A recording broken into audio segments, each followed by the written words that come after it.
Imaginez-vous un matin en vous réveillant et réalisant que deux des marques les plus emblématiques des États-Unis, Apple et McDonald's, commencent à perdre leur domination, et pas dans un petit marché de niche, mais en Chine, l'une des plus grandes et des plus dynamiques économies mondiales.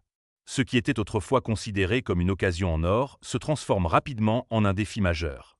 Ce changement n'est pas un simple événement isolé, c'est le signe de bouleversements beaucoup plus profonds dans l'économie chinoise, et les répercussions risquent d'être ressenties dans le monde entier.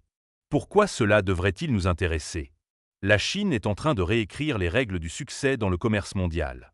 L'influence croissante de ce pays modifie en profondeur l'économie globale. La manière dont la Chine développe ses propres marques, adapte les préférences de ses consommateurs et impose de nouvelles réglementations, crée de nouveaux standards qui pourraient redéfinir la manière dont les entreprises opèrent à l'échelle mondiale. Pour les entreprises américaines comme Apple et McDonald's, les enjeux n'ont jamais été aussi cruciaux. Alors, quel est l'impact de cette évolution pour les entreprises étrangères et surtout, pourquoi cela vous concerne-t-il? Au cours de la dernière décennie, le marché chinois a connu une transformation sans précédent. Ce n'est plus simplement une question de croissance. La Chine est en train de se redéfinir comme une puissance de l'innovation. Les entreprises locales, autrefois perçues comme de simples imitateurs des marques occidentales, émergent désormais comme des leaders mondiaux dans des secteurs clés tels que la technologie, les biens de consommation et les services. Des marques comme Huawei, Xiaomi et Luckin Coffee ont non seulement gagné en popularité, mais surpassent souvent leurs concurrentes occidentales en termes de fidélité des consommateurs et de confiance. Un rapport récent de Bloomberg révèle que les marques locales sont non seulement en train de rattraper les marques étrangères, mais sont désormais perçues comme plus en phase avec les préférences des consommateurs chinois.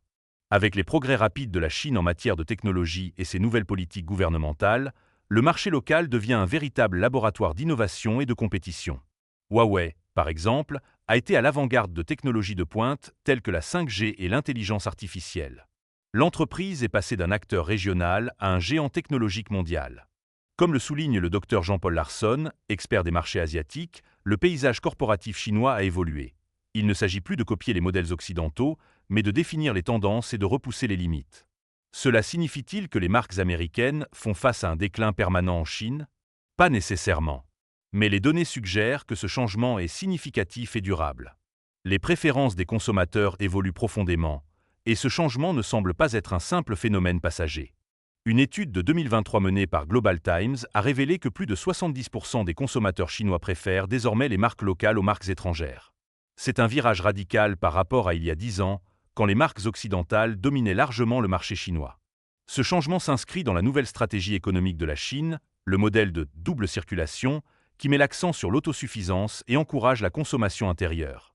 En d'autres termes, bien que la Chine continue d'accueillir les marques étrangères, elle met désormais un accent beaucoup plus fort sur le soutien et la promotion de ses propres entreprises. Selon l'économiste Wang Wei, la poussée de la Chine pour la consommation intérieure n'est plus un simple objectif, mais une politique claire et avec des mesures concrètes. Qu'est-ce qui motive ce changement dans les préférences des consommateurs? Plusieurs facteurs clés expliquent cette évolution vers les marques locales. Pendant des années, Apple était synonyme de luxe, de technologie de pointe et d'aspiration sociale. Cependant, avec la hausse des prix, certains consommateurs commencent à revoir leur choix d'achat. En revanche, des marques locales chinoises comme Xiaomi et Oppo offrent des produits similaires à une fraction du prix. Une étude menée par McKinsey et compagnie a révélé que 62% des consommateurs chinois privilégient désormais les marques offrant un bon rapport qualité-prix, plutôt que celles qui se positionnent comme des marques premium. En raison de l'inflation croissante et de la pression sur le coût de la vie dans des villes comme Pékin et Shanghai, les consommateurs chinois deviennent de plus en plus sensibles au prix. Les marques locales, capables d'offrir une qualité comparable, voire supérieure, aux produits étrangers, leur offrent une alternative abordable. Mais au-delà du prix, les consommateurs chinois ont également gagné en confiance vis-à-vis des produits locaux. En particulier, les jeunes générations considèrent désormais les marques chinoises comme aussi fiables, sinon plus, que leurs homologues occidentales. Un sondage mené par Statista montre que 55% des répondants de moins de 35 ans ont confiance dans les marques chinoises autant, voire plus, que dans les marques étrangères. L'une des raisons de cette confiance croissante réside dans le nationalisme qui prend de l'ampleur en Chine. Huawei, par exemple, est devenu un symbole de fierté nationale lorsque l'entreprise a été frappée par des sanctions de la part des États-Unis. Nombre de consommateurs chinois ont soutenu Huawei, la voyant comme un symbole de résistance face aux pressions étrangères. Selon le South China Morning Post, la part de marché de Huawei en Chine a bondi de 30% après les sanctions, illustrant comment le nationalisme et le comportement des consommateurs peuvent influencer les tendances du marché. Une étude a révélé que près de 80% des jeunes consommateurs chinois préfèrent acheter des produits locaux comme un moyen de soutenir l'économie et les valeurs du pays. L'augmentation du coût de la vie dans les grandes villes chinoises a rendu l'accessibilité financière primordiale pour de nombreux consommateurs. Le China Daily a rapporté que le coût des biens et des logements a augmenté de près de 15% depuis 2022, mettant une pression supplémentaire sur les budgets des ménages. Les marques étrangères comme McDonald's et Starbucks, autrefois perçues comme tendances et accessibles, sont désormais considérées comme des options de luxe en raison de leur prix élevé. En revanche, des alternatives locales, comme Luckin Coffee, ont gagné des parts de marché en proposant des prix abordables tout en maintenant une qualité de produits similaire. Par ailleurs, les marques étrangères doivent faire face à un ensemble croissant de réglementations en Chine. Les lois sur la localisation des données, par exemple, obligent des entreprises comme Apple et Tesla à stocker les données des utilisateurs sur le sol chinois, compliquant considérablement les mesures de conformité et de sécurité. Apple, par exemple, a dû reconfigurer toute son infrastructure de données en Chine, un processus qui, selon Bloomberg, a coûté plusieurs millions de dollars. Ces changements réglementaires, qui étaient initialement perçus comme administratifs, sont désormais de véritables barrières structurelles pour les entreprises étrangères, tandis que les entreprises locales ne sont pas confrontées à ces mêmes exigences.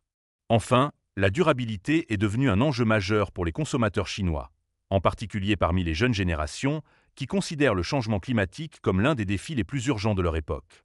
Selon une étude de Greenpeace China, 72% des consommateurs de moins de 30 ans recherchent activement des marques qui privilégient des pratiques durables. Les marques américaines qui souhaitent réussir en Chine doivent non seulement proposer des produits écologiques, mais aussi démontrer un engagement authentique envers des pratiques respectueuses de l'environnement.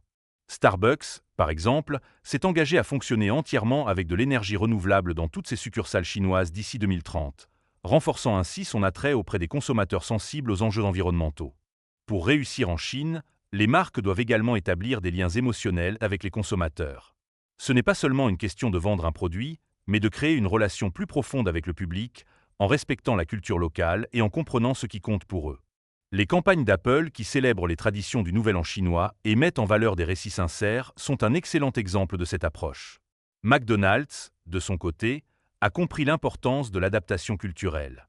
L'enseigne a adapté son menu en Chine pour y inclure des plats locaux comme des repas à base de riz et des options épicées. De plus, elle a intégré des technologies de paiement par reconnaissance faciale et des bornes de commande intelligentes dans ses restaurants pour répondre aux attentes des consommateurs chinois. En fin de compte, le succès des entreprises américaines en Chine dépendra de leur capacité à s'adapter aux tendances locales, aux préférences des consommateurs et aux politiques gouvernementales. Ceux qui réussiront auront une compréhension claire des besoins uniques de la région et la flexibilité nécessaire pour ajuster leur stratégie en conséquence. Le développement des marques locales et l'évolution du marché chinois signalent un changement global des comportements des consommateurs. Les entreprises étrangères devront se préparer à ces nouvelles réalités pour ne pas se laisser distancer sur ce marché crucial.